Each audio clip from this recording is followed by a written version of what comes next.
Your chemistry class and I chemistry channel. तो start करते हैं। तो देखिए, लास्ट वीडियो में हमने क्या क्या पढ़ लिया था। हमने पढ़ लिया था एबनॉर्मल मास पढ़ लिया था, ठीक हो गया जी।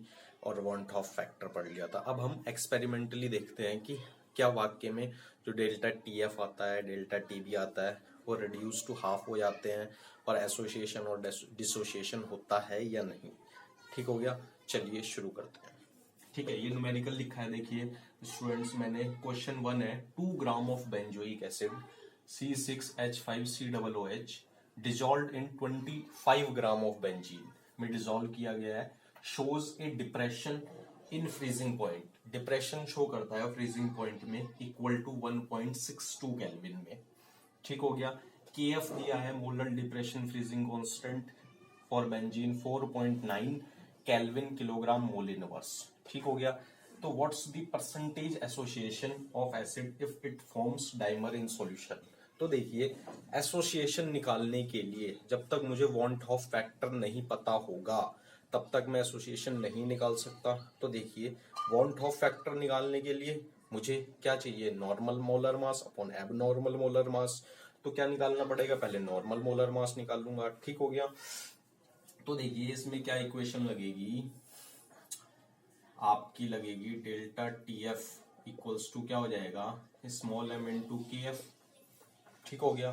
तो स्मॉल एम क्या है हमारा, मोलैलिटी, के F molar depression freezing constant, और ये क्या है, डिप्रेशन इन फ्रीजिंग पॉइंट। तो देखिए delta T F equals to small M क्या हो जाएगा, W2 upon M2 upon M, मास किस में हो जाएगा, क्या है, किलोग्राम में। ठीक हो गया, इंटू के एफ हो गया। ओके, तो M2 निकालना है मुझे। Is that clear. तो डेल्टा टी एफ, एक मिनट स्टूडेंट्स, तो delta T F into M kilogram में हो जाएगा। ठीक हो गया जी। Equals to W2 upon M2 into K F. Okay, M2 निकालनी है। M2 क्या हो जाएगा, M2 equals to W2 into K F upon delta T F into M kilogram में हो जाएगा। ओके, तो ये हो गया। अब वैल्यू पुट करेंगे यहाँ पर, तो M2 की वैल्यू क्या आएगी, W2 यानी कितना ग्राम है, 2 ग्राम बेंजोइक एसिड है। ठीक है, W2 क्या है, सॉल्यूट का ग्राम, सॉल्यूट का वेट है। KF molar depression freezing constant है। TF depression in freezing constant है। और M क्या है, वेट ऑफ सॉल्वेंट। ठीक हो गया। KF की वैल्यू देखिए, बेंजीन के लिए 4.9 दे रखी है। ठीक हो गया जी। डेल्टा TF कितना, डिप्रेशन इन फ्रीजिंग पॉइंट 1.62 हो गया। ठीक हो गया जी। मास कितना है, मास किलोग्राम 25 ग्राम है, तो 0.025 किलोग्राम हो जाएगा। अब जब मैं इसको सॉल्व करता हूँ ना स्टूडेंट्स, तो कितना आता है, 241.98 ग्राम पर मोल। इज दैट क्लियर और नॉट। इतनी बात क्लियर है। तो देखिए, हमारा मोलर मास आ गया। अब मैं वांट ऑफ फैक्टर देखता हूँ कैसे निकालूंगा। वांट ऑफ फैक्टर क्या होगा, normal molar mass, normal molar mass upon abnormal molar mass, abnormal molar mass. ठीक हो गया जी। तो देखिए, नॉर्मल मोलर मास कितना आएगा, C6H5 का। अब देखिए, मैं यहां पर निकाल रहा हूं C6H5COOH। देखिए, वो कार्बन कितने, 7 12 से 84, 84 प्लस 6 कितना हो गया, 90, 90 प्लस 32 कितना हो गया, 90 प्लस 32 कितना हो गया, 120। ठीक हो गया, सॉरी 122 हो गया। इज दैट क्लियर और नॉट। ग्राम पर मोल हो गया। तो नॉर्मल कितना आया, 122 अपॉन एबनॉर्मल कितना आ गया, 241.98 ग्राम पर मोल। ठीक हो गया, ये भी ग्राम पर मोल। तो मेरा वांट ऑफ फैक्टर कितना आ जाता है आपका, 0.50। ठीक हो गया जी, 0.504 आ गया want Hoff factor. Is that clear और नॉट। इतनी बात क्लियर है। अब देखिए, नेक्स्ट आते हैं हम। देखिए, इसने कहा एसोसिएशन हो रहा है, तो C क्या हो गया, C6H5COOH। Is that clear. तो ये एसोसिएशन हो रहा होगा, तो C6H5COOH का होल ट्वाइस हो गया होगा। ठीक हो गया, एसोसिएशन का मतलब यही होता है। अब देखिए, यहाँ पर क्या लगाते हैं, इक्विलिब्रियम लगाते हैं। t इक्वल्स टू 0 पर मैं मान रहा हूँ 1 था, ये कुछ नहीं बना, ठीक हो गया। 1 माइनस एक्स घटेगा तो x बाई 2 बनेगा, नहीं बनेगा क्योंकि यहाँ पर 2 मोल्स हैं, तो इसका आधा बन जाएगा। तो ये t equals to T equilibrium में था, तो टोटल कितने मोल्स हो गए, टोटल नंबर ऑफ मोल्स कितने हो गए, नंबर ऑफ मोल्स कितने हो जाएंगे, 1 minus x plus x by 2, तो कितना आ गया 1 minus X by 2। Is that clear और नॉट? तो अब देखिए 1 माइनस एक्स बाई 2 आ गया, तो हमारा जो वॉन्ट ऑफ फैक्टर था वो क्या था आपका, द एक्सटेंट ऑफ एसोसिएशन और डिसोसिएशन, यही था द एक्सटेंट ऑफ एसोसिएशन और डिसोसिएशन। तो ये क्या है, एक्सटेंट ऑफ एसोसिएशन है। इज दैट क्लियर और नॉट? तो ये किसके बराबर हो जाएगा, 1 minus X by 2 equals to 0.504। Is that clear और नॉट? ठीक हो गया जी, इतनी बात क्लियर है। तो देखिए अब x की वैल्यू निकाल देते हैं हम, ये इधर ये इधर, तो 1 minus 0.4504 equals to X by 2, ठीक हो गया। तो इसमें 6 आएगा, 9 आएगा और कितना हो जाएगा 4, ठीक हो गया। इतनी बात क्लियर है, इक्वल्स टू एक्स बाई 2, ठीक हो गया। x की वैल्यू कितनी आ जाएगी, 6 दूनी 12, 9 दूनी 18 और 1 19 का 1, 4 दूनी 8 और 1 9, कितना आ गया ये 0.992 आ गया। तो ये किस में है, अभी फ्रैक्शन में है, तो इसको परसेंटेज में चेंज करने के लिए 100 से मल्टीप्लाई कर दें तो कितना आ जाएगा 99.2% हमारा एसोसिएशन होगा, किसका, बेंजोइक एसिड का in benzene. Is that clear और नॉट? ये क्वेश्चन क्लियर हो गया। अब नेक्स्ट क्वेश्चन करते हैं हम, ठीक है। मैं चेक कर लेता हूं वेदर इट्स फिल्मिंग और not.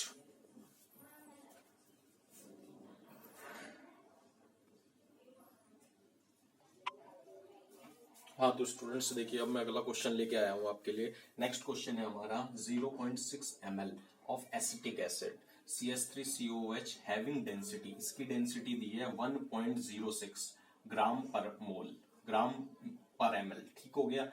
Is dissolved in 1 litre of water में डिजोल्व किया गया है, ठीक हो गया। डेल्टा TF दे रखा है 0.0205 केल्विन हो गया, ठीक है। कैलकुलेट करना है दी वॉन्ट ऑफ फैक्टर, पहला पार्ट, ठीक हो गया।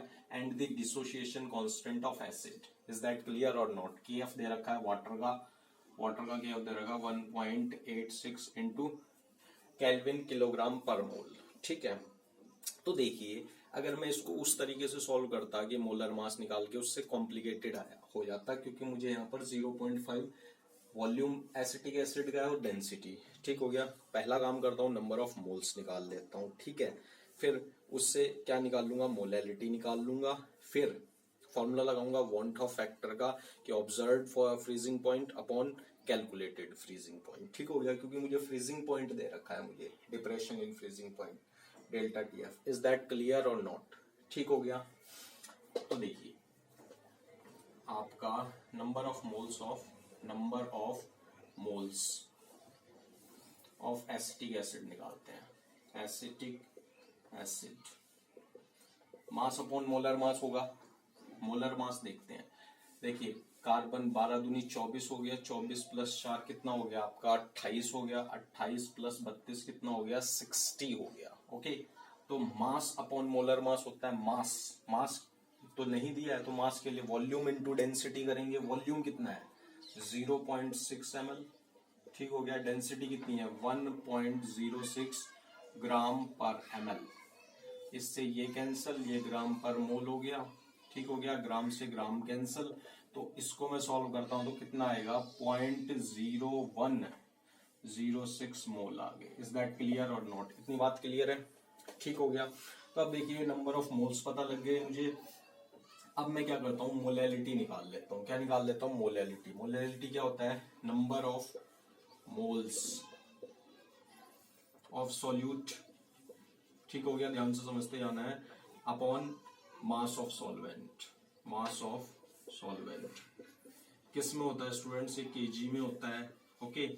तो number of moles of solute आ गए 0.0106। इज दैट क्लियर और नॉट? ठीक है। मास ऑफ सॉल्वेंट, फिर वही प्रॉब्लम, इसमें डेंसिटी गिवन है तो मास ऑफ सॉल्वेंट के लिए वॉल्यूम इनटू डेंसिटी। वॉल्यूम कितना है 1 लीटर है, यानी 1 लीटर हो गया। चलो जी कोई दिक्कत नहीं है, 1 लीटर मतलब 1000 ml हो गया, ठीक हो गया।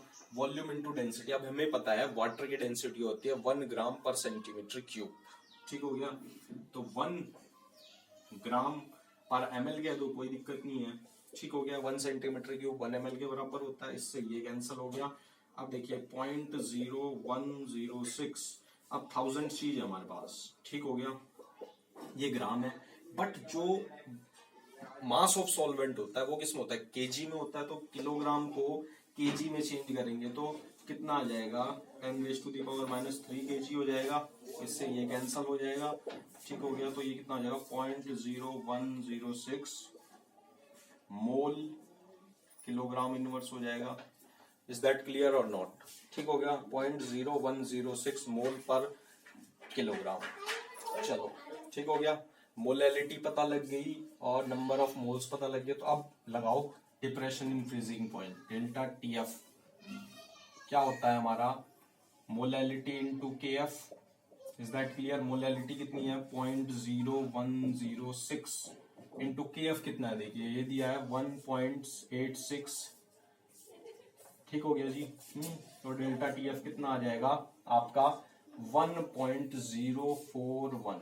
इज दैट क्लियर और नॉट, इतनी बात क्लियर है। तो हमारा डेल्टा टीएफ आ गया, ये क्या हुआ कैलकुलेटेड डेल्टा टीएफ आया। ऑब्जर्व कितना है 0.0205, ठीक हो गया। तो अब देखिए वांट ऑफ फैक्टर क्या होता है, ऑब्जर्व्ड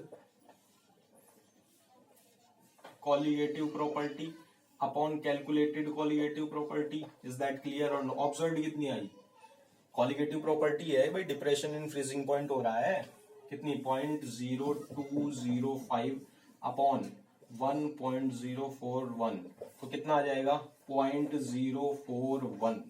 क्या आ गया हमारा वांट ऑफ फैक्टर आ गया। तो पहला पार्ट सॉल्व हो गया। इज दैट क्लियर और नॉट, ठीक हो गया। अब इसमें कैलकुलेट करना है डिसोसिएशन कांस्टेंट ऑफ एसिड, ठीक है। तो उसको लिए मैं रब कर रहा हूं थोड़ा। तो देखिए स्टूडेंट्स, डिसोसिएशन कांस्टेंट, तो देखिए ध्यान से समझना है। हमारे नंबर ऑफ मोल्स ये आए थे, ठीक हो गया। तो एसिटिक एसिड CH3COOH अगर डिसोशिएट होगा तो किस में डिसोशिएट होगा, acetate ion plus H ion में डिसोशिएट होगा, ठीक है। मैं एज्यूम कर रहा हूं T इक्वल्स टू टाइम 0 पर total number of moles N है, तो 0 0 बनेंगे।